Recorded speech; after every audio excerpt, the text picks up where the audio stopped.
Il-Prim Ministru Bertabella beda bl-ewwel laqgħat tiegħu mal-imsieħba soċjali f'pajjiżna bħala parti mill-konsultazzjoni wiesa' kif isir qabel il-preżentazzjoni tal-Baġit ta' Ottubru. Din l-ewwel laqgħa saret mal-Kamra tal-Kummerċ fil-binja tagħhom stess fil-Belt Valletta.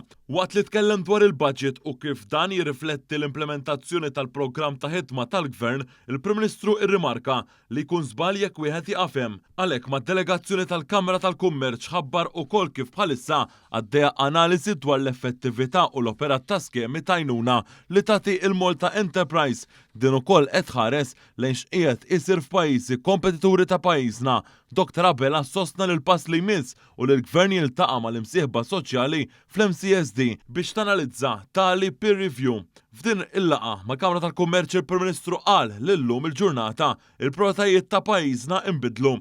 Fil-fatt fejn jidħol l-investiment saħaq fuq l-aqal li għandu jgwida il-ħidma tal-Gvern biex fil-waqt l-investiment ta' pajjiżna ma jonqos ma jsirx b'dannu ħtiġijiet tiegħu. Il-Prim Ministru innota kif issa l-oħra il-Malta Enterprise approvat ma' 43 proġett b'valur ta' kważi 36 miljun euro. Madankollu sa nofs din is-sena approvat biss 12 proġett iżda bid-differenza li l-valur tagħhom ilaħħaq il-144 miljun euro. Iġifieri 4 darbit iżjed. Fost investimenti ta' valur miżjud f'pajjiżna b'inqas ħtieġa ta' ħaddiema iżda b'impjiegi ta' kwalità ogħla hemm il-proġetti tal-ST Microelectronics, GMAS, Seifert, Keyword Studios u Eurobindo. Waqt il-laqa mal-Prim Ministru, il-Kamra tal-Kummerċ ukoll għamlet il-preżentazzjoni tal-proposti tagħha għal Baġit 2025 li jittrattaw fost l-oħrajn l-infrastruttura, is-settur tax-xogħol, it-turiżmu sostenibbli,